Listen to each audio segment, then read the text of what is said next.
الحمدللہ رب العالمین والصلاة والسلام علی سید الانبیاء والمرسلین اما بعد فاعوذ باللہ من الشیطان الرجیم بسم اللہ الرحمن الرحیم الصلاة والسلام علیکہ یا رسول اللہ وعلی آلکہ واصحابکہ یا حبیب اللہ الصلاة والسلام علیکہ یا نبی اللہ وعلی آلکہ واصحابکہ یا نور اللہ۔ مدنی چینل کے ناظرین، پروگرام عطائے رحمان میں آپ کو مرحبا کہتے ہیں۔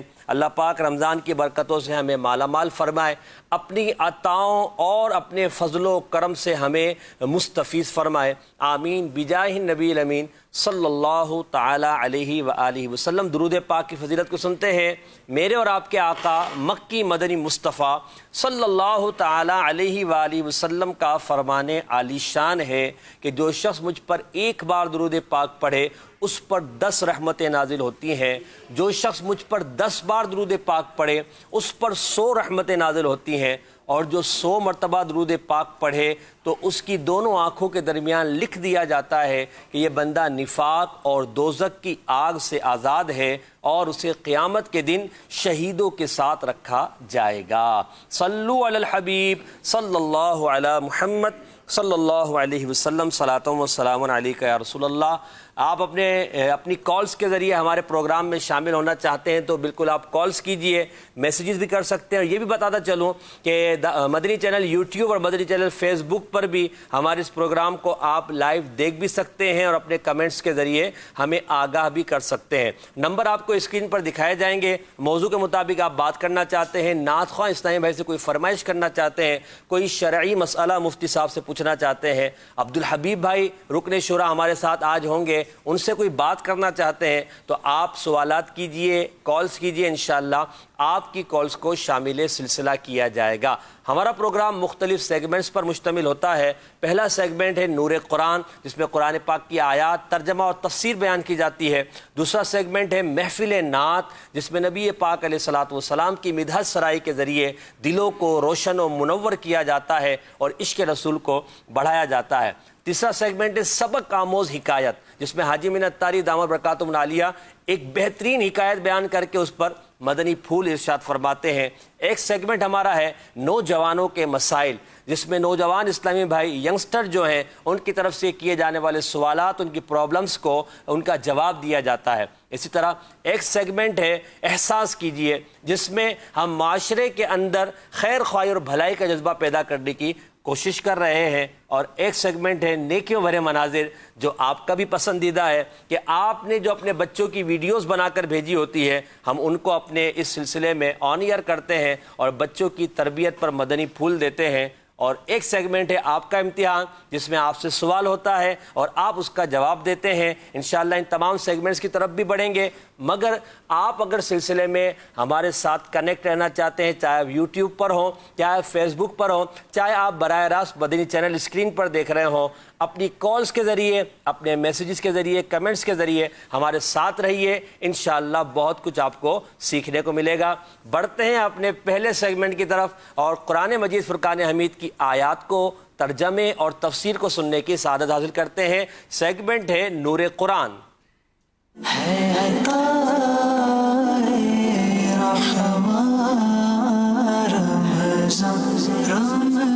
فإذا انشقت السماء فكانت وردة كالدهان فبأي آلاء ربكما تكذبان۔ پھر جب آسمان پھٹ جائے گا تو گلاب کے پھول سا ہو جائے گا، جیسے سرخ نری یعنی سرخ رنگا ہوا چمڑا، تو اپنے رب کی کون سی نعمت جھٹلاؤ گے۔ مدنی چینل کے ناظرین، سیگمنٹ ہے نور قرآن، اور روزانہ کی طرح آج بھی سورہ رحمان کی چند آیات، اس کا ترجمہ اور اس کی تفسیر ہم اس سیگمنٹ میں بیان کرتے ہیں۔ آپ نے سورہ رحمان کی آیت نمبر 37 اور 38 سماعت فرمائی، اس کا ترجمہ سنا۔ آئیے اب اس کی تفسیر سنتے ہیں۔ تفسیر بیان کرنے سے پہلے مدنی چینل کے ناظرین، آج آیت مبارکہ میں اللہ تبارک و تعالی نے قیامت کا ہولناک منظر بیان فرمایا ہے، قیامت کی ہولناکی بیان فرمائی ہے۔ اس کو توجہ کے ساتھ، دل کے کانوں کے ساتھ سماعت فرمائیں۔ فرمایا فَإِذَا انشَقَّتِ السَّمَاءُ، پھر جب آسمان پھٹ جائے گا۔ ارشاد فرمایا کہ پھر جب قیامت کے دن آسمان اس طرح پھٹ جائے گا کہ جگہ جگہ سے چیرا ہوا ہوگا، اور اس کا رنگ گلاب کے پھول کی طرح، اور ایسا سرخ ہوگا جیسے بکرے کی رنگی ہوئی کھال ہوتی ہے۔ تو یہ ایسا ہولناک منظر ہوگا جسے بول کر بیان نہیں کیا جا سکتا، جسے لفظوں میں بیان نہیں کیا جا سکتا۔ مدنی چینل کے ناظرین، قیامت کے ہولناک مناظر کے بارے میں جب بھی پڑھیں تو ہمیں اللہ تبارک و تعالیٰ کے خوف سے لرزنا چاہیے، ڈرنا چاہیے، اور اس کے عذاب سے پناہ مانگنی چاہیے۔ امام جلال الدین سیوطی رحمۃ اللہ تعالیٰ علیہ اپنی مشہور تفسیر در منصور میں نقل کرتے ہیں، ایک مرتبہ نبی اکرم صلی اللہ تعالیٰ علیہ وسلم ایک نوجوان کے پاس سے گزرے۔ وہ نوجوان یہ آیت مبارکہ پڑھ رہا تھا، فَإِذَا انشَقَّتِ السَّمَاءُ فَكَانَتْ وَرْدَةً كَالدِّهَانِ۔ نبی پاک صلی اللہ تعالیٰ علیہ وسلم وہیں ٹھہر گئے اور دیکھا کہ اس نوجوان پر کپی طاری ہو گئی ہے، وہ کپ کپا رہا ہے اور آنسوؤں نے اس کا گلا بند کر دیا ہے۔ وہ روتا رہا اور یہی کہتا رہا، اس دن میری خرابی ہوگی جس دن آسمان پھٹ جائے گا، اس دن میری خرابی ہوگی جس دن آسمان پھٹ جائے گا۔ سید المرسلین صلی اللہ تعالیٰ علیہ وسلم نے اس نوجوان سے فرمایا، اس ذات کی قسم جس کے قبضہ قدرت میں میری جان ہے، تیرے رونے کی وجہ سے فرشتے بھی روئے ہیں۔ اس سے معلوم ہوا کہ قرآن مجید میں جہاں کہیں قیامت کے ہولناک مناظر بیان کیے گئے ہیں، ان کی تلاوت کرتے وقت خوف زدہ ہونا ہمارے بزرگان دین کا طریقہ ہے۔ لہذا ہمیں بھی چاہیے کہ ایسے مقامات کی تلاوت کرتے وقت دل میں خوف پیدا کرنے، آنسو بہانے کی کوشش کرنی چاہیے، اور اللہ تبارک و تعالیٰ سے یہ دعا مانگنی چاہیے کہ وہ ہمیں قیامت کی ہولناکیوں اور شدتوں میں امن و سکون نصیب فرمائے اور اپنے عرش کا سایہ نصیب فرمائے، جس دن کوئی سایہ نہیں ہوگا سوائے اس کے عرش کے سائے کے۔ اللہ ہمیں امن میں جگہ عطا فرمائے، عرش کے سائے میں جگہ عطا فرمائے۔ پھر فرمایا فَبِأَيِّ آلَاءِ رَبِّكُمَا تُكَذِّبَانِ، تو تم دونوں اپنے رب کی کون کون سی نعمتوں کو جھٹلاؤ گے؟ یعنی جب قیامت کے دن آسمان اللہ تبارک و تعالیٰ کی ہیبت سے پھٹ جائیں گے اور اللہ تعالیٰ مخلوق کے حساب کا حکم دے گا، تو اس وقت وہی تمہیں قیامت کے دن ہولناکیوں سے نجات دینے والا ہے، وہی تمہیں نجات دے گا۔ تو اے جن و انسان، تم دونوں اس نعمت کا انکار کس طرح کر سکتے ہو کہ عذاب اسی کا ہے اور اسی کے عذاب سے نکالنے والی ذات بھی اسی کی ہے، وہی نجات دینے والا ہے، یہ بھی رب کی نعمت ہے، تو اپنے رب کی کون کون سی نعمتوں کو جھٹلاؤ گے؟ ہم اللہ تعالیٰ سے دعا کرتے ہیں اللہ تبارک و تعالیٰ ہمیں اپنے عذاب سے پناہ عطا فرمائے۔ ہم نار جہنم سے پناہ مانگتے ہیں، دنیا کی گرمی ہم سے برداشت نہیں ہوتی، کاش ہم اس گرمی کو دیکھتے ہوئے یہ دعا کریں کہ اللہ ہمیں جہنم کی گرمی سے محفوظ فرما، ہمیں دنیا و آخرت کی بھلائی نصیب فرما۔ مدنی چینل کے ناظرین، یہ تھی آج کی آیت مبارکہ کی تفسیر۔ ہم اللہ تعالیٰ سے دعا کرتے ہیں اللہ تبارک و تعالیٰ ہمیں مغفرت شدہ لوگوں میں شامل فرمائے، آمین، بجاہ النبی الامین صلی اللہ تعالیٰ علیہ وآلہ وسلم۔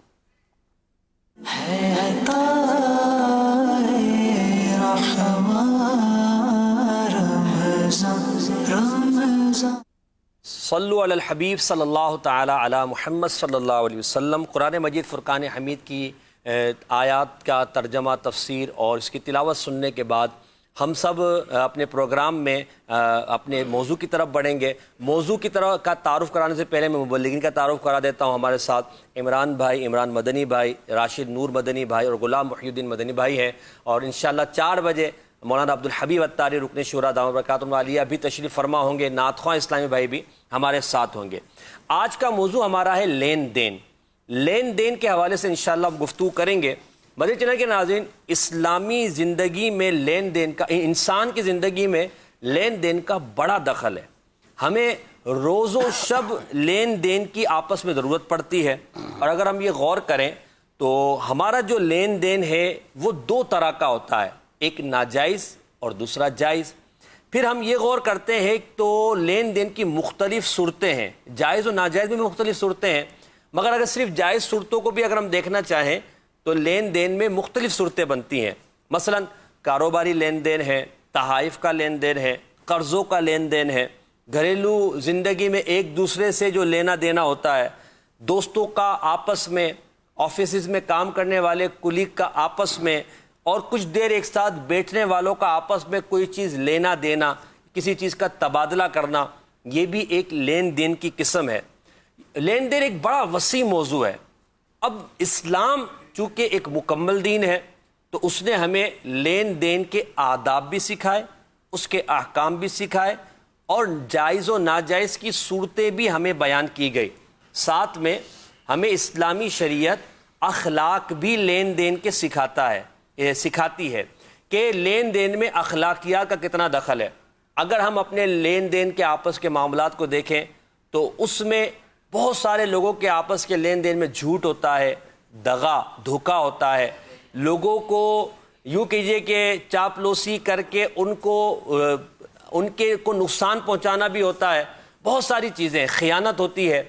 مگر اچھا لین دین کرنے والا، چاہے وہ بزنس مین ہو، چاہے وہ قرضوں کی صورت میں ہو، چاہے وہ تحفے تحائف دے رہا ہو، وہ کون ہوتا ہے کہ جو دھوکے سے بچے، خیانت سے بچے۔ انشاءاللہ لین دین کے آپس میں تبادلوں کے حوالے سے شرعی احکام کیا ہیں، اس کے آداب کیا ہیں، اور ہمارے معاشرے میں پائے جانے والی خرابیاں اور ان کو درست کرنے کے طریقے کیا ہیں، اس پر انشاءاللہ ہم گفتگو کریں گے۔ آپ ہمارے ساتھ کالز کے ذریعے شامل ہو سکتے ہیں۔ لین دین کے متعلق اگر آپ کوئی بات کرنا چاہتے ہیں، کوئی واقعہ سنانا چاہتے ہیں، بالکل آپ کال کیجئے۔ آپ اگر نعت خواہ اسلامی سے فرمائش کرنا چاہتے ہیں، عبدالحبیب بھائی سے بات کرنا چاہتے ہیں، مفتی صاحب سے شرعی مسئلہ پوچھنا چاہتے ہیں، تو آپ کی کالز انشاءاللہ شامل سلسلہ کیا جائے گا۔ آپ لین دین کے موضوع کو اپنے ذہن میں رکھیں۔ ہم اپنی گفتگو کو آگے بڑھاتے ہیں۔ پہلے ہم آج کے سوال کی طرف بڑھ جاتے ہیں، پھر گفتگو سن لیتے ہیں تاکہ آپ اپنے سوال کے جواب کو بھی تلاش کرتے رہیں۔ روزانہ آپ سے سوال ہوتا ہے اور اس میں چار آپشن آپ کو دیے جاتے ہیں، ایک درست ہوتا ہے، اور درست جواب دینے والے 12 اسلامی بھائیوں کے نام ہیں۔ تو بڑھتے ہیں آپ کا امتحان۔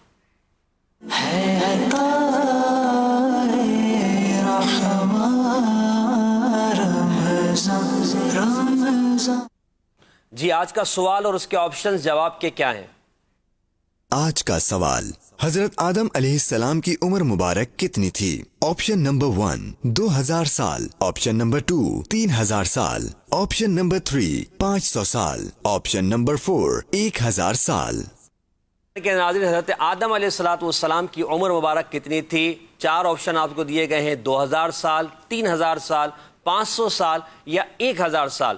ان میں سے کوئی ایک جواب درست ہے۔ آپ میسیجز کے ذریعے ہمیں جوابات دیجئے۔ درست جواب دینے والے 12 اسلامی بھائیوں کے نام ہم آخر میں انشاءاللہ اناؤنس بھی کریں گے۔ تو ان جوابات میں سے جو درست آپ کے نزدیک ہے وہ آپ ہمیں بھیج سکتے ہیں۔ فیس بک پر بھی آپ اس کا جواب دے سکتے ہیں ٹیکسٹ کی صورت میں، اور مدنی چینل کے نمبر پر بھی دے سکتے ہیں۔ لین دین آج ہمارا موضوع ہے عمران بھائی، اور لین دین کے بارے میں نے عرض کیا کہ ہمیں روز و شب اس کی حاجت پڑتی ہے، چاہے وہ گھریلو معاملات ہو، چاہے ہمارے کاروباری معاملات ہوں، دوستوں کے ہوں۔ لین دین میں امانت داری کا کتنا دخل ہے، اس کو اگر آپ بیان فرمائیں۔ بسم اللہ الرحمن الرحیم۔ یقیناً محسن بھائی کہ جو بندہ دنیا میں زندگی گزارتا ہے، چاہے بھی وہ کیسا ہی شخص ہو، لین دین اس کو کرنا ہی پڑتا ہے۔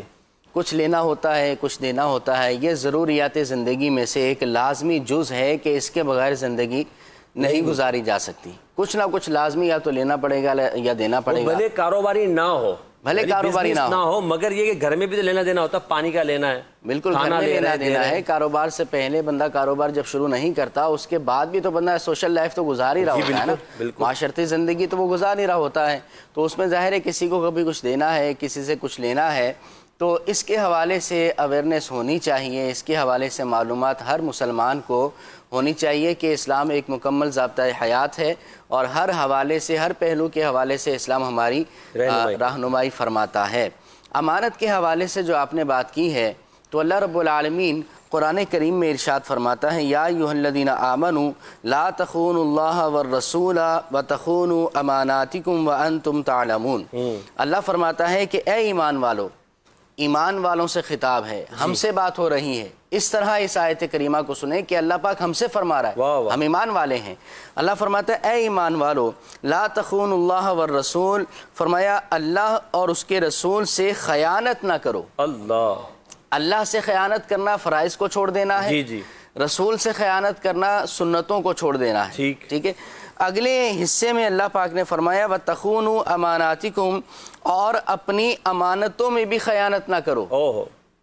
امانتیں جو ہوتی ہیں ان میں بھی آپس کے اندر خیانت نہ کرو۔ امانت کی پاسداری کرنا یہ مسلمان کا وتیرہ ہونا چاہیے۔ ایک مسلمان کو لین دین کے اندر کھرا ہونا چاہیے۔ آپ دیکھیں مارکیٹ میں ہو، معاشرے میں ہو، گھر میں ہو، یا محلے کے اندر آپ زندگی گزار رہے ہوں، اگر آپ لین دین کے معاملے میں کھرے ہیں نا تو لوگ آپ پر اعتماد بھی کریں گے، آپ کی عزت بھی یہ چیز بڑھائے گی، لوگ آپ سے محبت بھی کریں گے، آپ ہر دل عزیز بھی ہو سکتے ہیں۔ لیکن اگر لین دین کے معاملے کے اندر آپ کھڑے نہیں ہیں، جس سے لیتے ہیں تو واپس دینے کا نام نہیں لیتے، ٹھیک ہے، یا پھر کسی کو کوئی چیز دینی ہوتی ہے تو دینی ہی نہیں ہے، یہی چاہتے ہیں کہ میرے پاس ہی رہے، اپنا ہی فائدہ پیش نظر رہے، کر دیتے ہیں، تو یہ بھی غلط ہے، ایسا نہیں ہونا چاہیے۔ اچھا یہاں آپ بتا رہے لین دین میں آدمی کو کھڑا ہونا چاہیے، تو کھڑا ہونے سے کیا مراد ہے؟ بندہ منہ پھٹ ہو، بالکل جو ہے وہ اسٹریٹ فارورڈ جو ہے بات کر دیتا ہو، اور سامنے والے کی بھلے دل شکنی ہو، کچھ بھی ہو، کھڑا ہونے سے کیا ہمارے وہاں کھڑے ہونے سے بولتے ہیں نا، کھڑے سے ہونے سے میں بڑا کھڑا آدمی ہوں۔ جی مراد یہ ہے کہ وعدے کی پاسداری کرے، جب پیسے دینے ہیں اس وقت دے دیے جائیں، جب کسی سے کچھ لینا ہے لے لیا جائے۔ یعنی آپ یہ کہنا چاہیے دینے کے معاملے میں کھڑا ہو، دینے کے معاملے ہمارے ہاں تو لینے میں کھڑے ہوتے ہیں نا، لین دین دونوں کی بات ہو رہی ہے نا، تو بات یہ ہے کہ دونوں کے اندر بندہ کھڑا ہو کہ جب دینا ہے تب بھی پسو پیش نہ کرے، اور جب لینا ہے تو بھی وہ آرام سے لے لے۔ تو اس طرح اگر کریں گے تو انشاءاللہ فائدے اس کے حاصل ہوں گے۔ میں نے وہ پڑھا تھا، ایک روایت پڑھی تھی کہ جب کسی کے ساتھ زندگی گزارو تو اس وقت آپس میں یعنی کہ بھائیوں کی طرح زندگی گزارو، آپس میں محبتوں کے ساتھ زندگی گزارو، لیکن جب کسی سے لین دین کرو تو پھر اجنبیوں کی طرح معاملہ کرو۔ اچھا یہ کیوں؟ اس کی وجہ یہی ہوتی ہے کہ آپ شروع کے اندر ہی جب آپ لین دین کا معاملہ کرتے ہیں اور اس میں مثال کے طور پر آپ نے کوئی چیز خریدی یا کوئی چیز بیچی، خریدتے ہیں آپ چیز، خریدنے سے پہلے اچھی طرح چیز کو دیکھ لیں، آپ قیمت طے کر لیں، آپ یہ بھی دیکھ لیں کہ مجھے آپ کو پیمنٹ کب کرنی ہے، اس چیز میں یہ چیزیں ہے یا نہیں ہے، وارنٹی ہے یا نہیں، پہلے سے یہ چیزیں کر لیں۔ آپ جب کسی کو چیز دے رہے ہیں تو دینے میں بھی اس طرح کے سارے معاملات کر لیں، ایسا نہ ہو جو تقاضے ہیں پورے کریں، ایسا نہ ہو کہ آپ محبتاً چلو ٹھیک ہے لے جاؤ بعد میں دیکھ لیں گے، ہوتا ہے نا۔ اچھا چیز آپ نے دے دی، مثال طور پر موبائل ہے، ایک سادہ سی بات کریں، موبائل آپ نے کسی کو دے دیا، بیچ دیا موبائل، وہ کہتا کتنے کا، ٹھیک ہے لے جاؤ بعد میں کر لیں گے۔ اچھا بعد میں اس نے موبائل چارجنگ پر لگایا، موبائل چارج نہ ہوا، یا موبائل اس نے جب وہ پیکنگ کھولی ڈبے سے موبائل نکلا تو موبائل کی اسکرین پر وہ کلر نہیں آ رہے تھے، کچھ پرابلم سی، اب اس نے کہا یار موبائل تو ٹھیک نہیں ہے، آپ نے کہا دیکھو میں نے تو آپ کو ڈبہ پیک دیا تھا، اب جھگڑا ہوگا بعد میں۔ آپ شروع کے اندر ہی معاملہ جب کرنے لگے ہیں، اس طرح بچوں کی شادی کا معاملہ ہو، آپ اسی طرح خرید و فروخت کا معاملہ ہو، یا کوئی بھی چیز لینے دینے کا معاملہ ہو، تو پہلے سے جو رکھ رکھاؤ جو ضروری تقاضے ہیں وہ پورے کر لیں۔ اجنبی بننے سے مراد آپ یہ کہنا چاہتے ہیں کہ جو اس کی ضروری چیزیں ہیں وہ پوری کر لیں، بعد میں پھر محبت یعنی محبت اور مروت میں پھر آپ یہ کہیں گے کہ یار مجھے دبا دیا گیا اور مجھے جو ہے میں تو مر گیا ہوں محبت میں۔ فرمایا گیا نا کہ جب کسی سے کچھ معاملہ طے کرو، بطور خاص قرض کے بارے میں فرمایا کہ جب تم کسی کو قرض دے رہے ہو اور کوئی بڑی رقم ہے تو پھر اس کو اپنے پاس لکھ لو، اور جو ہے ہو سکے تو اس پر ایک گواہ بھی قائم کر لو، وَلْيَكْتُبْ بَيْنَكُمْ كَاتِبٌ بِالْعَدْلِ، ایک لکھنے والا جو انصاف کے ساتھ لکھے، پورے مطلب اطمینان کے ساتھ اور مطمئن ہو کر سارے کام کرو، کسی کی مروت اور کسی کی جو ہے ہمارے ہاں تو اس کو برا مانتے ہیں، یار تمہیں مجھ پر بھروسہ نہیں ہے تو پھر لڑائی کا بھی سبب لکھ رہے ہو اور میرا سائن کروا رہے ہو، میں تمہارے ساتھ کھاتا پیتا ہوں عمران بھائی، تمہارے ساتھ رہتا ہوں، مجھ سے لکھوا رہے ہو، یہی چیز تو نقصان کا اور پھر جھگڑے کا سبب بنتی ہے کہ بس اوقات پہلے جو ہے وہ چہرہ دیکھ کر ٹھیک ہے یار یہ تو میرا دوست ہے، اس سے تو دن رات اٹھنا بیٹھنا ہے، اب اس سے کیا لکھت پڑھت کرنی، اس کے پاس کیا لکھائیں، کیا لکھوائیں، کیا سائن کروائیں اس سے۔ اچھا وہیں پھر بعد میں جیسے راشد مدنی بھائی نے مثال دی کہ موبائل خراب ہو گیا، اب وہ کہے بھی میں نے تو آپ کو صحیح دیا تھا، تو اس طرح یہ جو ہے نا مفتی الن نزاع ہوتی ہے، جھگڑے کی طرف یہ صورت لے کر جانے والی ہوتی ہے۔ اسلام کا حسن دیکھیں کہ اگر ہم اسلامی تعلیمات پر پہلے ہی عمل کر لیتے، ایگریمنٹ کر لیتے، لکھت پڑھت کر لیتے، سب چیزیں اس کی جو اصول ہیں وہ لکھ لیتے، تو بعد میں پھر جھگڑے کی صورت پیدا نہ ہوتی۔ جب کرائے پر گھر لیتے ہیں، ہمارے جیسے دوست ہیں آپ کے، اس نے کہا مجھے آپ کا گھر خالی ہے، فلیٹ مجھے کرائے کے لیے دے دیں، آپ نے کرائے کے لیے گھر دے دیا، اب اگر آپ نے 1 سال کی ایگریمنٹ کر لیا تو 1 سال کے بعد آپ اس سے تقاضا کر سکتے ہیں کہ بھئی خالی کر دو مجھے ضرورت ہے، آپ نے کہا دوست ہے چلو بیٹھ جاؤ، اب وہ 5 سال تک پکا ہو گیا، جب تک ضرورت ہے رہو، جب مجھے ضرورت ہوگی خالی کرا لوں گا، اب آپ نے اس طرح محبتاً بول دیا، اب بعد میں آپ کو جب ضرورت پڑی تو اٹھانا کتنا مشکل ہوگا. مکانوں پر جائیدادوں پر جو ناجائز قبضے ہوتے ہیں نا اس کی ابتدا بھی اسی سے ہوتی ہے. اچھا. کہ آپ جو ہے ایگریمنٹ نہیں کرتے, لکھت پڑھت نہیں کرتے اور بس اس کا چہرہ دیکھ کے اس پر اعتماد کرتے ہیں, میرا تو بچپن کا دوست ہے, اور پھر وہی بچپن کا دوست پیچھے سے جو آپ کو ڈھج دیتا ہے نا تو پھر آپ سر پکڑ کے روتے ہیں. تو اسلامی تعلیمات واقعات ہیں اس لیے ہم یہ بات کہہ رہے ہیں. اگرچہ بعض لوگ بہت اچھے بھی ہوتے ہیں اور وہ اپنے لین دین میں بڑے صاف نہیں اچھے ہوں, جب بھی لکھت پڑھت کرنا تو چاہیے, مگر یہ ایسا نہ ہو نا کہ لوگ یہ سمجھیں کہ یار یہ تو دیکھو ہمارے آپس کی دوستیوں کو خراب کر رہے ہیں. دوستی کو خراب نہیں کر رہے, بلکہ ہم یہ کہہ رہے ہیں کہ آپ کو بچا رہے ہیں, ماشاءاللہ آپ کی دوستی کو بچا رہے ہیں. تو امانت داری پر ہم بات کر رہے تھے. جیسے ایک تو ہوتا ہے امانت کا لینا دینا نا, اس پر تو ایک پورا ٹاپک ہے. مثال کے طور پر میں نے آپ کو کوئی چیز دی یا مجھے آپ سے کوئی چیز لینی ہے, پیسوں کا لین دین کرنا ہے, کاروباری لین دین کرنا ہے, اسی طرح جو ہمارے آپسی لین دین ہوتے ہیں اس میں بھی کیا ہمیں امانت داری کا خیال رکھنا چاہیے کہ جو اس کا تقاضا پورا کریں یا بس ٹھیک ہے جانے دو, جو چلتا ہے چلے گا. اصل میں دیکھیں امانت داری کا مفہوم جو ہے نا بڑا وسیع ہے. جی ہمارے یہاں امانت داری اس کو کہا جاتا ہے کہ کسی نے پیسے دیے اس کو پیسے اسی طرح واپس کر دیے جائیں. صرف امانت کو وہیں پر مقید کر دیا جاتا ہے. کوئی چیز رکھوا دی تو اسے اپنے پاس رکھا تو ویسی واپس کر دو. تو یہ 2-3 صورتیں ہمارے معاشرے میں عام ہیں کہ ان کو جو ہے امانت میں خیانت نہ کرنا کہا جاتا ہے, اور وہ بھی ہیں. لیکن اس کے ساتھ ساتھ بہت ساری چیزیں ایسی بھی ہیں کہ جو مالی طور پر نہیں ہوتی, اس کے علاوہ ہماری زندگی سے ان کا تعلق ہوتا ہے, وہ بھی امانت کے اندر داخل ہوتی ہے. مثال کے طور پر کسی کا راز آپ کو پتہ چلتا ہے, آپ اس کے راز کی پاسداری کریں, امانت داری کریں, اس کو عام نہ کریں جب تک کہ شریعت واجب نہ کر دے. ٹھیک ہے.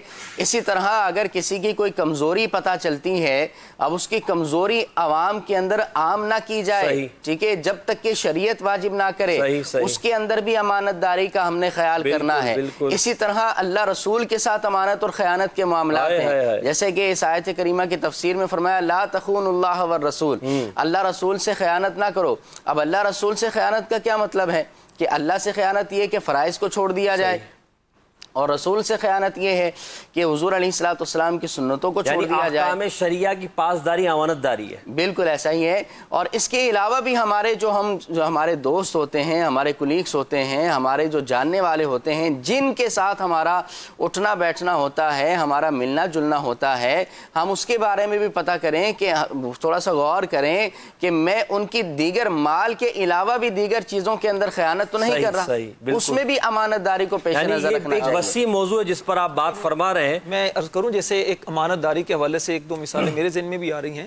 جیسے کسی کا انتقال ہوتا ہے, غسل کا جب آپ غسل دینے کے لیے جاتے ہیں تو وہاں بعض اوقات ہوتا کیا ہے کہ اگر وہ میت اپنی زندگی میں بیمار ہوں, میڈیسن لیتے رہے ہوں, یا کوئی بھی اس کے ساتھ ایسی پرابلم ہو, تو ہوتا کیا ہے کہ بعض اوقات اس وقت کچھ ایسی چیزیں ظاہر ہو جاتی ہیں, منہ سے جیسے دوا نکلنا شروع ہوگی, اسمیل آنا شروع ہوگی, بعض اوقات پخانہ نکل جاتا ہے. تو اب وہ بعض لوگ اس طرح کی چیزوں کو لوگوں کے سامنے شیئر کرنا شروع کر دیتے ہیں. اب ایک راز ہے, یہ تو عزت مسلم والی بات ہوگی نا, یہاں پر اس کو ہمیں روکنا چاہیے. مگر ہمارا موضوع, چونکہ راشد بھائی میں اپنے موضوع کی طرف آتا ہوں, لین دین کی طرف. تو لین دین میں امانت داری پر ہم بات کرتے ہیں کہ لین دین میں کس طرح امانت داری پر ہم نے کچھ گفتگو کی. ساتھ میں آپ یہ بھی بتائیں کہ مارکیٹس جو ہماری ہیں, بازار ہیں, جہاں پہ لینے دینے کا بہت بڑا رجحان ہوتا ہے, دن بھر یہ کام ہوتا ہے, آپ ہماری مارکیٹس کو لین دین میں کیسا پاتے ہیں؟ دیکھیں اچھے بھی ہیں لوگ, برے بھی ہوتے ہیں.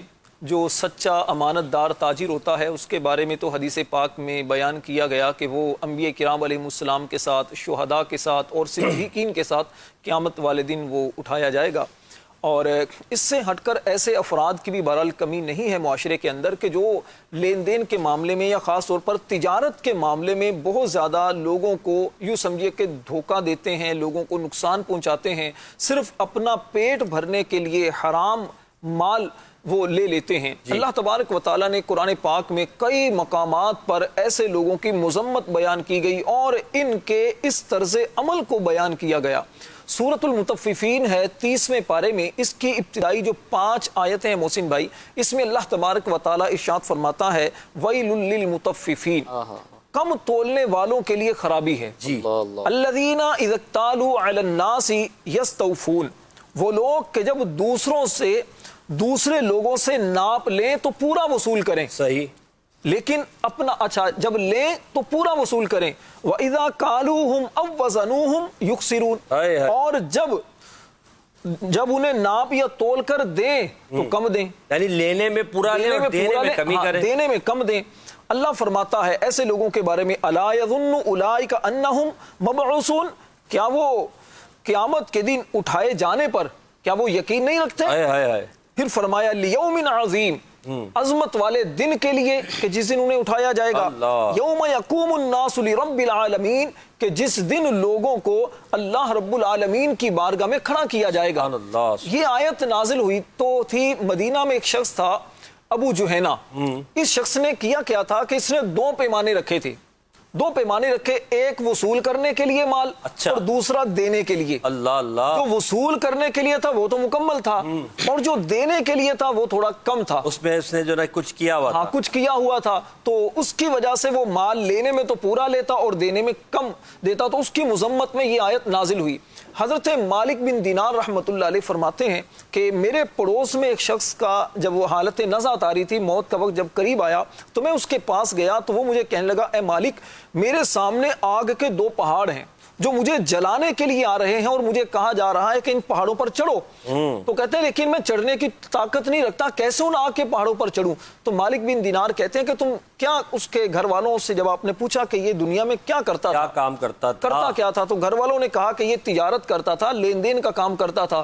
تو فرمایا کہ اچھا اس کا کوئی عمل بتاؤ۔ کہا کہ اس نے 2 پیمانے رکھے ہوئے تھے، جب آپ نے 2 پیمانے منگوائے تو دیکھا کہ ایک تو پورا تھا اور دوسرے میں کمی تھی، یعنی دینے والا وہ کم تھا، اس میں کم مال آتا تھا اور لینے والے میں پورا آتا تھا۔ ظاہر تو اس کا جو نا دنیا میں تو اسے لگتا ہوگا کہ میرے پاس پیسے زیادہ آ جائیں گے یا میری جو ہے نا نفع زیادہ ہو جائے گا، مگر آخرت میں وقت نزع، ابھی تو آخرت شروع بھی نہیں ہوئی، وقت نزع جو پرابلم اس سے ہوا ہے اس کا کون مقصد بندہ اندازہ لگا سکتا ہے؟ محسن بھائی اس سے ایک تو یہ ہے کہ یعنی کہ جو بندہ، آپ نے پوچھا کہ کیا کیا بے احتیاطیاں کی جاتی ہیں، تو ایک بے احتیاطی تو یہ کی جاتی ہے کہ آپ جب کسی سے کوئی چیز خریدتے ہیں، بیچتے ہیں، کسی سے کوئی چیز خریدنے جاتے ہیں، جیسے ہم جیسے لوگ ہیں تجارت اگر نہیں کرتے اور ہم بازار میں جاتے ہیں، مارکیٹ میں جاتے ہیں، تو جیسے پھل لینے کے لیے جاتے ہیں، کئی مرتبہ میرے ساتھ تو اتفاق ہوا خیر ایسا کہ پھل لینے کے لیے گئے، اسے کہا کہ آپ دیکھیے ٹھیک پھل ڈال دیں تھیلی کے اندر اور پیسے جو آپ قیمت لینا چاہیں لے لیں، تو بعد میں جب گھر میں جا کر پھل چیک کرتے ہیں تو کئی خراب نکلتے ہیں۔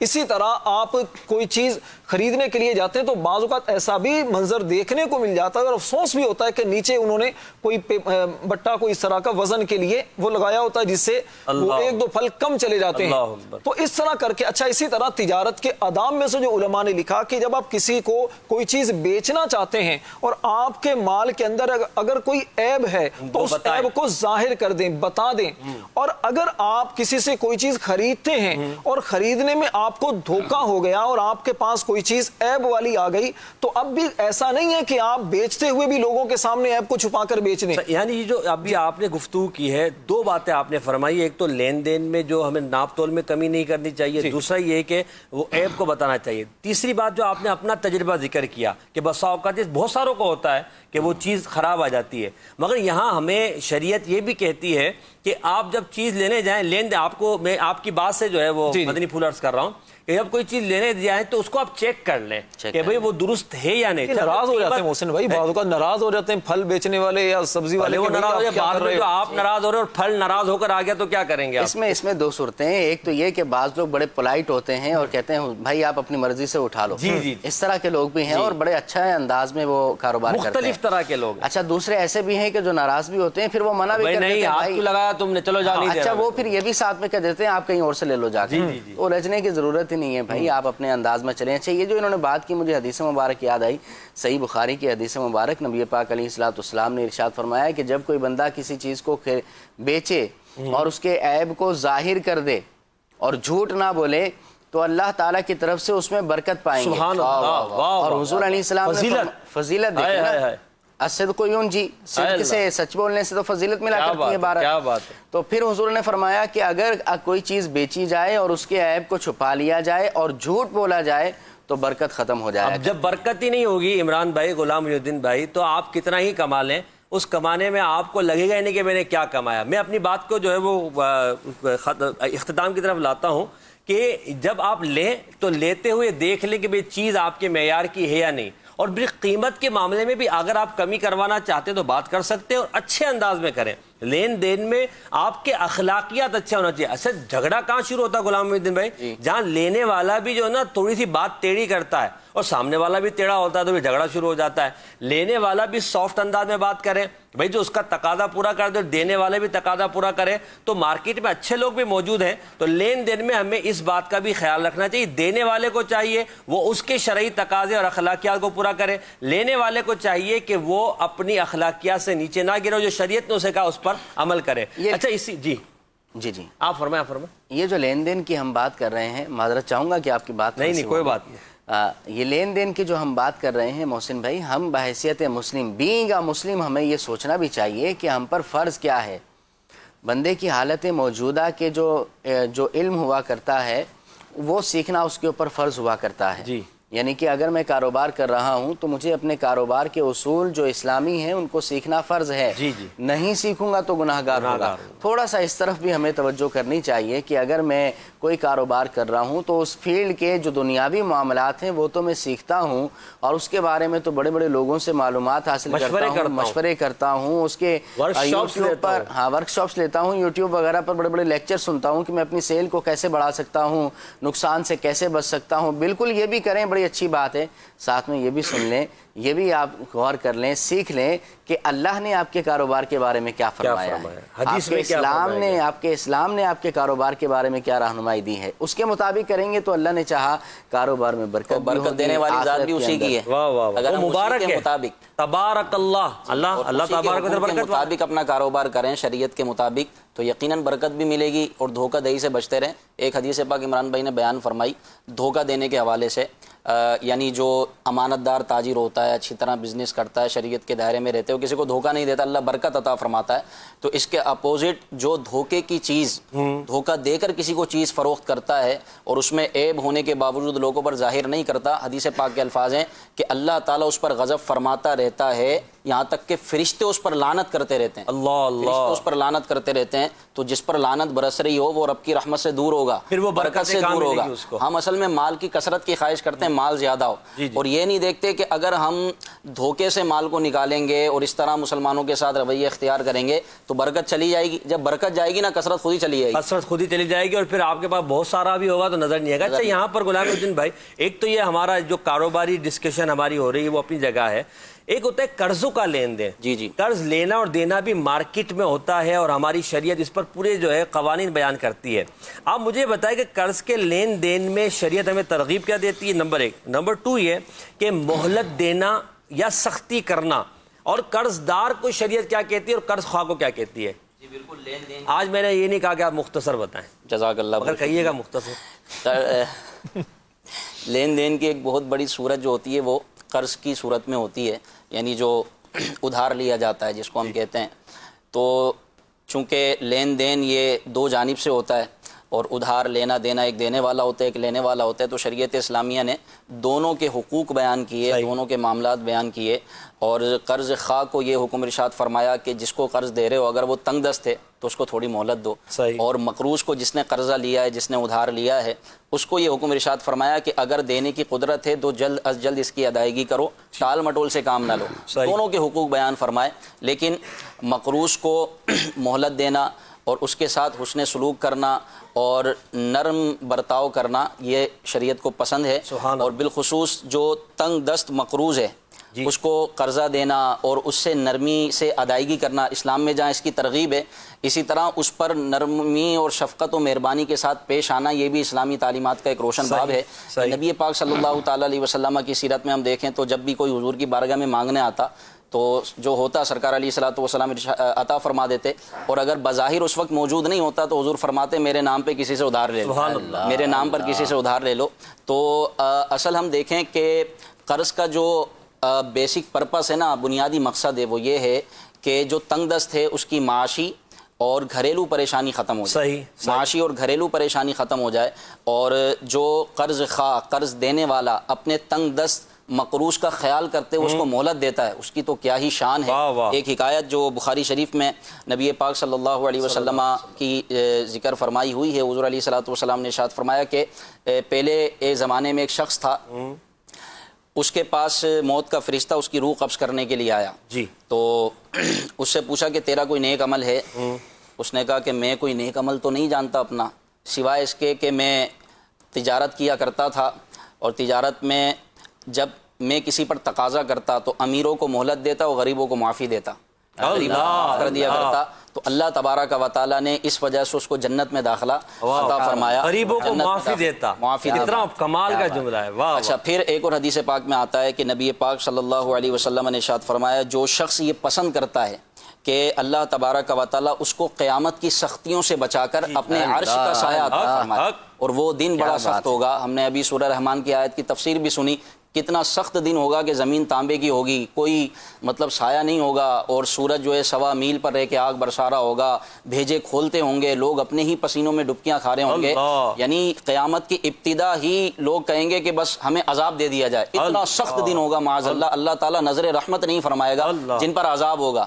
لیکن فرمایا کہ جو مومن اللہ تبارک و تعالیٰ کے اس قیامت کے قائم کردہ دن کی سختیوں سے بچنا چاہتا ہے اور چاہتا ہے کہ اللہ اس کو اپنے عرش کا سایہ عطا فرمائے، تو اس کو چاہیے کہ مقروض تنگ دست کو مہلت دے۔ کیا بات ہے، یہاں پہ دیکھیں ایک تو صورت یہ آپ جو بیان کر رہے ہیں فضیلت ہے کہ مقروض کا تنگ دست کو کیا دے، مہلت دے، مگر راشد بھائی قرض جو لینے والا ہے اس کو بھی تو چاہیے نا کہ وہ ٹالم ٹول نہ کرے، خامو خامے جو ہے 420 نہ کرے، چکر نہ دے، اس کے بیچارے کے چکر پہ چکر جوتیاں گھس جاتی ہے، وہ بیچارہ تقاضے پہ تقاضے کرتا ہے، وہ گھر بدل دیتا ہے، تالے لگا دیتا ہے، جھوٹ بول دیتا ہے، فون بند کر دیتا ہے، اس کو کیا کہیں گے؟ دیکھیں محسن بھائی، یہ اسی صورت میں ہوتا ہے کہ جب آپ شریعت کے بتائے ہوئے جو اصول و قوانین ہوتے ہیں، جو رولز ہوتے ہیں، اب ان کو جب ان پر عمل نہیں کرتے تو پھر اس طرح کے معاملات آپ کے ساتھ درپیش ہوتے ہیں۔ سورۃ البقرہ کی آیت نمبر ہے 282، 282، ٹھیک ہے، آیت نمبر 282 ہے، اس میں اللہ تبارک و تعالیٰ نے قرض کے لین دین اور معاملات کو کتنے خوبصورت انداز میں بیان کیا ہے۔ میں آپ کے سامنے یہ ایک آیت اور طویل بڑی آیت ہے، میں مختصر سا اس کا کچھ حصہ آپ کے سامنے تلاوت کرتا ہوں۔ اللہ کریم نے ارشاد فرمایا یا ایھا الذین آمنوا اذا تداینتم بدین الی اجل مسمى فاکتبوا، اے ایمان والو جب تم ایک مقرر مدت تک کسی قرض کا لین دین کرو تو اسے لکھ لیا کرو۔ اللہ اکبر۔ اور کیا فرمایا وَلْيَكْتُبْ بَيْنَكُمْ كَاتِبٌ بِالْعَدْلِ، اور چاہیے کہ لکھنے والا جو ہے وہ تمہارے درمیان انصاف کے ساتھ معاہدہ لکھے، ٹھیک ہے، دونوں کی رعایت کرے، دونوں کی رعایت کرے۔ پہلی بات کیا بیان فرمائی کہ جب تم قرض کا لین دین کرو تو لکھ لو۔ دوسرے نمبر پر لکھنے والا وہ بھی کس چیز کا خیال کرے؟ انصاف کے ساتھ، جانب دار ہو کر نہ لکھے، غیر جانبدار ہو کر لکھے۔ پھر کیا فرمایا؟ فرمایا وَلَا يَأْبَ كَاتِبٌ أَن يَكْتُبَ كَمَا عَلَّمَهُ اللَّهُ فَلْيَكْتُبْ، اور فرمایا کہ اور لکھنے والا لکھنے سے انکار نہ کرے، ٹھیک ہے، جب اسے لکھنے کے لیے بلایا جائے تو لکھنے سے انکار نہ کرے، جیسا کہ اسے اللہ نے سکھایا تو اسے لکھ دینا چاہیے، ٹھیک ہے۔ اور مزید آگے فرمایا اور جس شخص پر حق لازم آتا ہے وہ لکھاتا جائے، صحیح صحیح، ٹھیک ہے، اور اللہ سے ڈرے جو اس کا رب ہے، اور اس حق میں سے کچھ کمی نہ کرے۔ پھر جس پر حق آتا ہے اگر وہ بے عقل یا کمزور ہو یا لکھوا نہ سکتا ہو تو اس کا ولی انصاف کے ساتھ لکھوا دے۔ مزید چوتھی بات اس میں جو بیان فرمائی گئی، فرمایا اور اپنے مردوں میں سے 2 گواہ بنا لو، صحیح، پھر اگر 2 مرد نہ ہو تو 1 مرد اور 2 عورتیں ان گواہوں میں سے منتخب کر لو جنہیں تم پسند کرو، تاکہ اگر ان میں سے ایک عورت بھولے تو دوسری اسے یاد دلا دے۔ کیا بات، کیا بڑی تعریف، کیا بیان فرمایا اور جب گواہوں کو بلایا جائے تو وہ آنے سے انکار نہ کریں۔ اللہ اللہ، پھر فرمایا سب کو تعلیم دی جا رہی ہے، سب کو تعلیم دی جا رہی ہے۔ فرمایا قرض چھوٹا ہو یا بڑا اسے اس کی مدت تک لکھنے میں اکتاہٹ محسوس نہ کرو، اللہ اکتاؤ نہیں۔ فرمایا اور یہ اللہ کے نزدیک زیادہ انصاف کی بات ہے اور اس میں گواہی خوب ٹھیک رہے گی۔ کیا بات ہے، اور یہ اس سے قریب ہے کہ تم بعد میں شک میں نہ پڑو، ہائے ہائے ہائے ہائے، بعد میں شک میں نہ پڑو، اور ہر معاہدہ لکھا کرو، مگر یہ کہ کوئی اگر ہاتھوں ہاتھ سودا ہو، ہاتھوں ہاتھ نقد لینا دینا فوراً ہو، تو پھر اب لکھنے کی حاجت نہیں، تو پھر تم پر اس میں کوئی حرج نہیں. اور جب خرید و فروخت کرو تو 2 گواہ بنا لیا کرو. سبحان اللہ. تو گواہ بنا لیا کرو، اور نہ کسی لکھنے والے کو کوئی نقصان پہنچایا جائے، کیا بات. اور نہ ہی گواہ کو، یا اس کا دوسرا ترجمہ یہ ہے نہ لکھنے والا کوئی نقصان پہنچائے اور نہ ہی گواہ.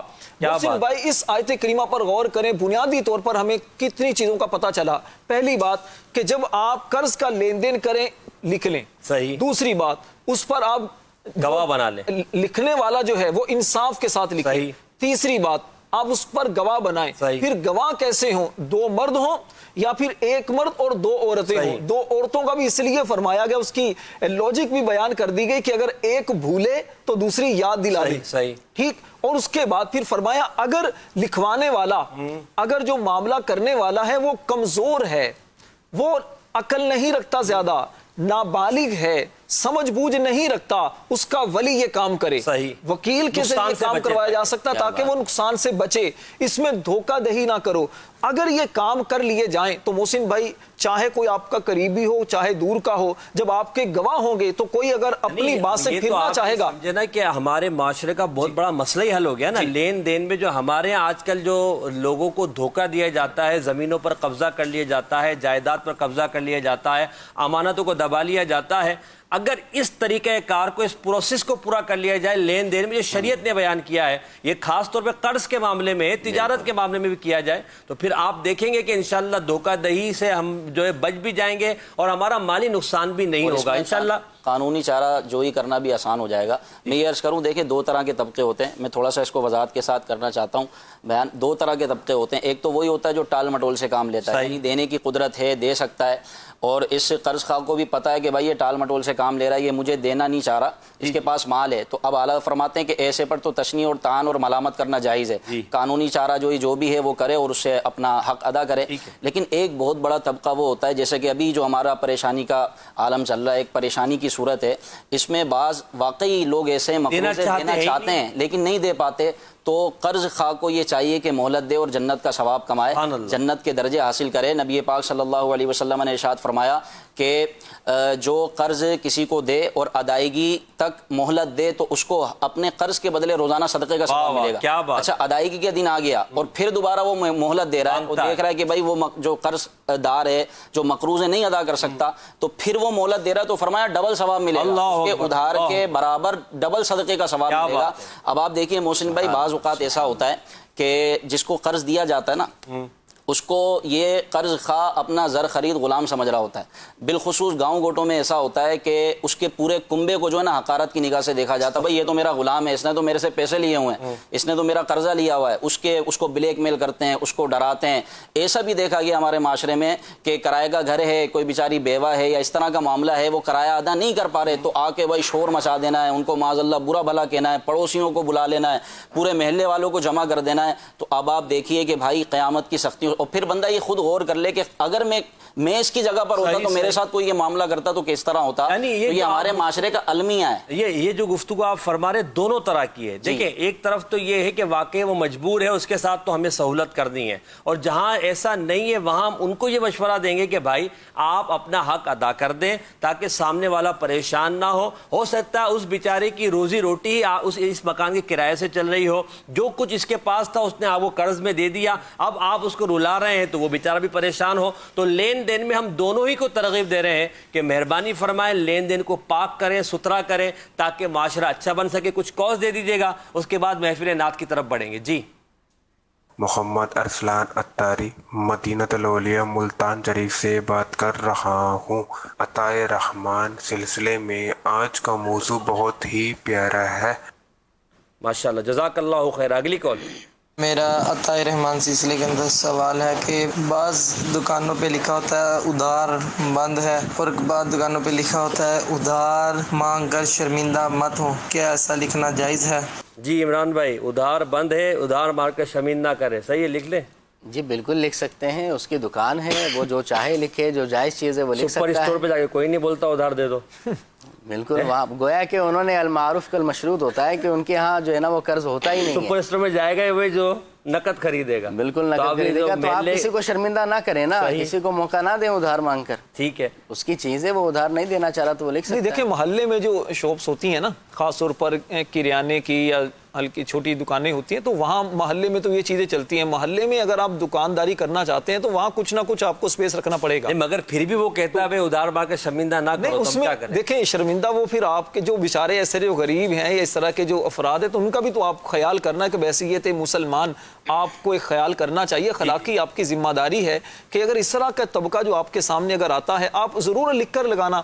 آپ کے سامنے ویسے کوئی آتا ہے اور آپ کو اور آپ سمجھتے کہ آپ کر سکتے ہیں تو پھر کرنا چاہیے. مسلم بھائی اسی وجہ سے علماء نے بڑی خوبصورت ایک بات لکھی ہے کہ صدقہ دینے سے زیادہ ثواب وہ قرض دینے کا ہے. واہ واہ کیا بات ہے. کیونکہ صدقہ دینے میں آپ کا اپنا فائدہ ہے خالصتاً, اور قرض دینے میں سامنے والے کا ایک فائدہ ہوتا ہے. ایک دکان والے نے مجھے کہا جب سے یہ لکھ کر لگایا نا اور زیادہ ادھار مانگنے آ رہے ہیں بھائی. اچھا, یعنی ابھی ہوتا ہے اس کے لکھنے کی یہ الٹا اثر ظاہر ہوا. اللہ تعالیٰ محفوظ فرمائے. الانسان حریص ما منع, اس کا اظہار ہو گیا. انسان کو جس سے منع کیا ہے انسان زیادہ پھر وہ. آپ لوگ ایسا مت کیجئے گا بھائی, جہاں لکھا ہو تو اس بیچارے کو شرمندہ مت کیجئے گا. اللہ تعالیٰ ہم سب کو محفوظ فرمائے. اور لین دین کے معاملے میں ہمیں جو ہے اسلامی تعلیمات پر عمل کی توفیق عطا فرمائے. انشاءاللہ اسی موضوع کو مزید کنٹینیو کریں گے, مگر ابھی ہمارا پروگرام میں وقت ہوا ہے محفل ناز سیگمنٹ کا, جس میں ہم آپ کی کالز بھی لیں گے. آپ فرمائش کرنا چاہتے ہیں ناز شریف کی, آپ کی فرمائشیں بھی پوری کریں گے. محفل نعت کی طرف بڑھتے ہیں.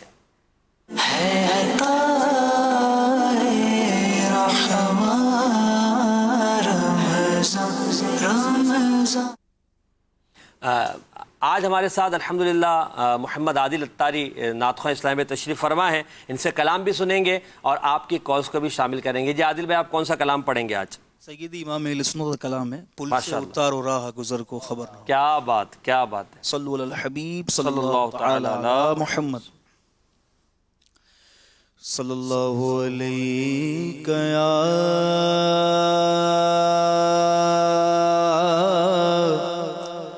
رسول اللہ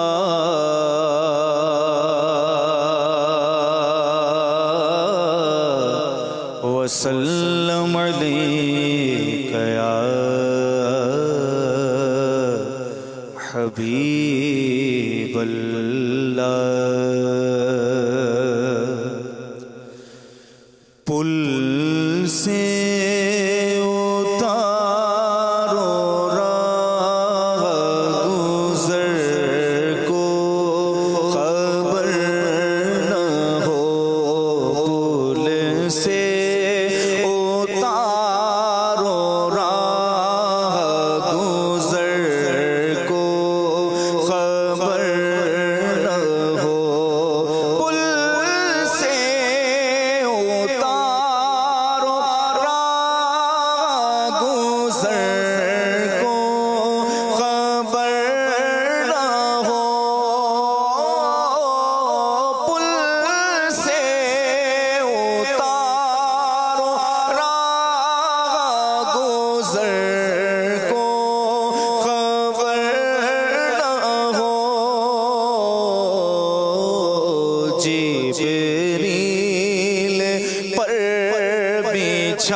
تو کچھ اور بات ہوتی، کانٹا میرے جگر سے غم روزگار کا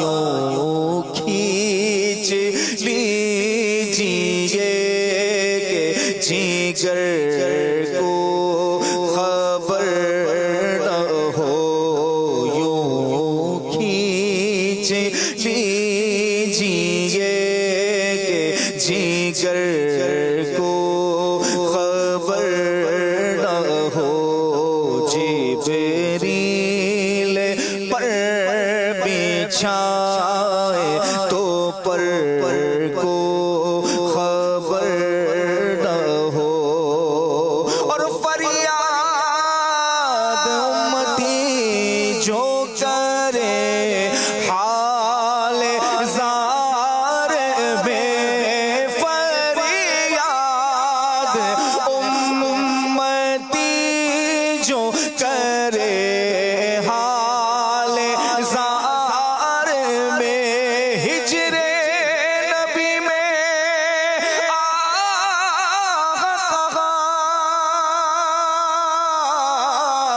بے اثر گئی، ارے تڑپے جو ہم یہاں تو مدینے خبر گئی، واللہ وہ سن لیں گے، فریاد کو پہنچیں گے، اتنا بھی تو کوئی جو آہ کرے دل سے فریاد، امتی جو کرے حال زار میں، فریاد امتی جو کرے حال زار میں،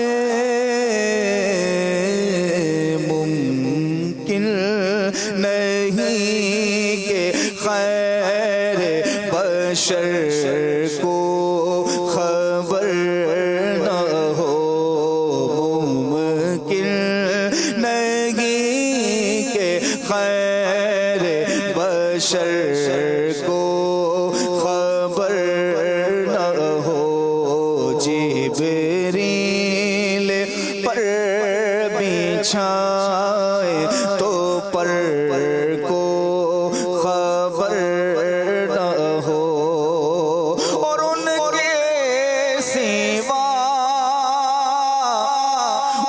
کے سوا رضا کوئی حامی نہیں جہاں، ان کے سوا رضا کوئی حامی نہیں جہاں،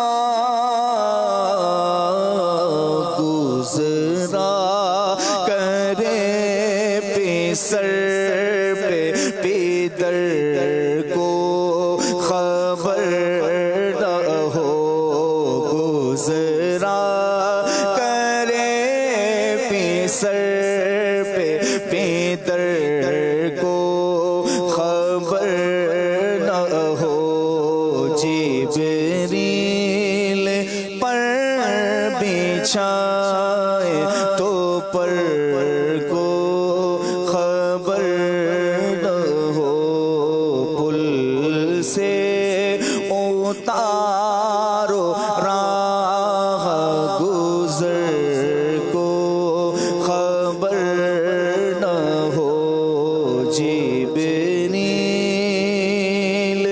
پر بچھائے تو پر کو خبر نہ ہو۔ واہ واہ، سبحان اللہ، کمال ہے اعلیٰ حضرت، کمال ہے۔ اللہ اعلیٰ حضرت کے مزار پہ کروڑا کروڑ رحمت نازل فرمائے۔ اور اعلیٰ حضرت کے عشق رسول کا کوئی قطرہ ہمیں بھی مل جائے، آمین۔ کچھ کالز دیجیے گا۔ جم نگر سے سگے عطار محمد ساجد عطار عرض کر رہا ہوں، ماشاء اللہ پروگرام عطا رحمان جاری و ساری ہے۔ نعت خواں اسلامی بھائی سے عرض ہے کہ یہ کلام سنا دیجیے۔ راتیں بھی مدینے کی، باتیں بھی مدینے کی۔ ماشاء اللہ ماشاء اللہ۔ نیکسٹ۔ میں تاریخ شیخ پورا سے عرض کر رہا ہوں، میں نے نعت خواں اسلامی بھائی سے یہ نعت سنی ہے، عرش حق ہے، عرش حق ہے انشاءاللہ۔ نیکسٹ۔ ماشاءاللہ محسن بھائی آپ کا سلسلہ مرحبا۔ آپ کے سلسلے میں میری یہ نعت خواں اسلام بھائی سے فرمائش کرنی تھی کہ مجھے یہ کلام سنا دیجیے۔ کچھ ایسا کر دے میری کردگار آنکھوں میں کہ ہمیشہ نقش رہے ہوئے یار آنکھوں میں۔ آمین آمین۔ مزید۔ میرا نام عطیہ ہے، میں گجرات سے عرض کر رہی ہوں۔ نعت خواں اسلامی بھائی سے عرض ہے کہ یہ نعت سنا دیجیے۔ حال دل کس کو سنائیں، آپ کے ہوتے ہوئے۔ جزاک اللہ خیرہ۔ آمین آمین۔ ایک اور دیجیے گا۔ آپ کا پروگرام عطا رحمان بہت ہی اچھا ہے، مجھے یہ نعت سنا دیجیے۔ جس کو چاہیں مدینے بلائیں۔ واہ واہ۔ نیکسٹ۔ محمد اسحاق اتاری باب المدینہ کراچی، نیو کراچی سے عرض کر رہا ہوں۔ ماشاءاللہ محسن بھائی آپ کا پروگرام بہت اچھا سلسلہ ہے ماشاءاللہ۔ مجھے نعت خواں حضرات سے ایک فرمائش کرنی ہے کہ وہ کلام سنا دے۔ قافلے نے سورہ طیبہ قمرائی کی۔ ماشاءاللہ جزاک اللہ خیرہ۔ جنہوں نے کالز کیا اللہ تعالیٰ انہیں دنیا اور آخرت میں اپنی رحمت عطا فرمائے۔ عادل بھائی ان میں سے جو منتخب اشعار آپ پڑھنا چاہیں بالکل۔ صلو علی الحبیب صلی اللہ تعالیٰ علی محمد صلی اللہ تعالیٰ علیہ وسلم۔ عرش حق ہے مسند، عرش حق ہے مسند رفعت رسول اللہ کی۔ اور دیکھنی ہے حشر میں عزت رسول اللہ کی، دیکھنی ہے حشر میں عزت رسول اللہ کی، دیکھنی ہے حشر میں عزت رسول اللہ کی۔ ہم بھکاری وہ کریم ان کا خدا ان سے فزو، ہم بھکاری وہ کریم ان کا خدا ان سے فزو۔ اور نہ کہنا نگی، اور نہ کہنا نگی، اور نہ کہنا نگی عادت رسول اللہ کی، اور نہ کہنا نگی عادت رسول اللہ کی۔ بولو دیکھنی ہے حشر میں عزت رسول اللہ کی، دیکھنی ہے حشر میں عزت رسول اللہ کی۔ تو کچھ ایسا کر دے میرے کردگار آنکھوں میں، کچھ ایسا کر دے میرے کردگار آنکھوں میں، ہمیشہ نقش رہے روئے یار آنکھوں میں۔ انہیں نہ دیکھا تو کس کام کی ہے یہ آنکھیں، انہیں نہ دیکھا تو کس کام کی ہے یہ آنکھیں، کہ دیکھنے کی ہے ساری بہار آنکھوں میں، کہ دیکھنے کی ہے ساری بہار آنکھوں میں۔ غم